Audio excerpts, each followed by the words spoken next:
Welcome back. Let's talk about natural lighting and how I captured images like these. Vanessa reached out to me for a portrait session here in Miami. I liked her look, so I put together a mood board to try some ideas. I wanted some morning glow, so I set out for an early morning time frame. I'm shooting with the Canon R5 and my brand new 24-105 f2.8, which is an absolute unit. So let's get straight into it. Starting off with the first look, this is my favorite one of the day. I curated this idea and styled Vanessa based on what she had available that matched this vibe. If you don't know already, it is summer all year round here in Florida, so the majority of outdoor content you see is mostly swim based. So I wanted to try and flip the script a bit and try a new idea. The tall grass and the bluffs caught my eye, so we decided to start there. This was about 2 hours after sunrise, so the sun was very warm, but also directly angled towards the subject. I'll put two photos here showing the difference between a directly backlit shot compared to when I moved off to the side. The colors in photo 1 definitely pop more versus the more subtle tones in shot 2. The only difference here was I moved 3 feet to the side. I prefer the directly backlit shot as it creates more of a glow, especially with the white clothing. As you can see here, it gives you an opportunity to get some nice sun flares in your image. These can add some more depth and texture.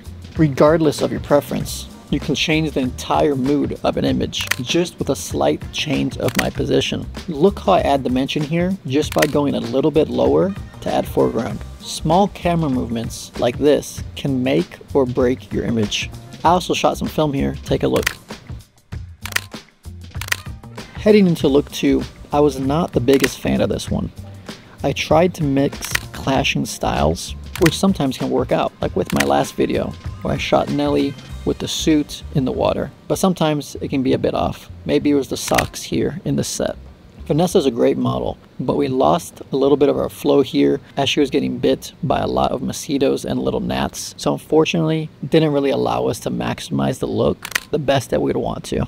Still some solid photos, but nothing truly exceptional or extraordinary. Let me know what you think about these. For this particular lighting, I went for more of a side lighting approach. This oftentimes can create a nice creamy flow from the highlights to the shadows across the body. Harsh lighting can suck. Here's a trick. Use the trees to create a shaded environment for the subject. Here's 2 images, one with tree coverage and one without. If I need to adjust lighting on the fly, this is a simple and effective trick. Now let's discuss look 3. Here we went for more of a pure swim look.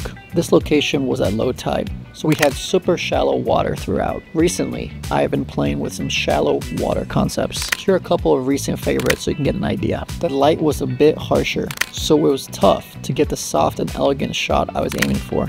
Something that can really boost your image is the water quality and color. I've been fortunate to spend a lot of time boating and on the water, and I've picked up a couple nautical tips along the way that I've been able to apply to photography. Here's how to get blue water in your images without having to move to the Bahamas. You just have to start tracking the tides. If you can time up to have the high tide at midday with sunny conditions, most likely the water will be crystal blue, especially here in Florida.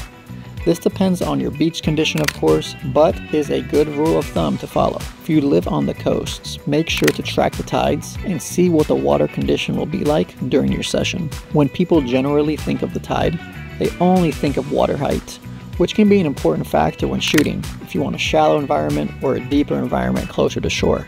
But along with the water height, I have noticed that the tide also affects water clarity.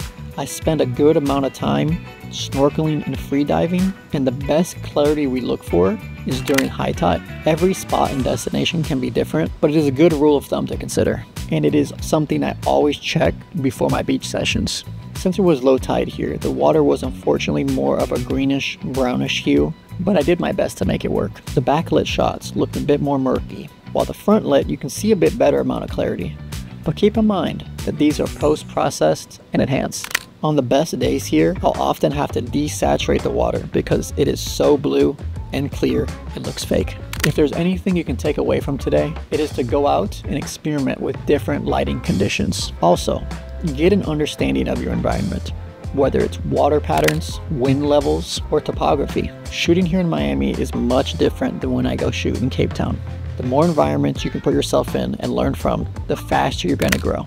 As an athlete, I know that I had to practice and get reps and get drills in before a game. Apply that same method to photography. Get your reps in, get your drills in, then go out and create. Thanks again for tuning in. If you like videos like this, make sure to subscribe. I've got some epic shoots and concepts that I can't wait to share here soon. See you in the next one.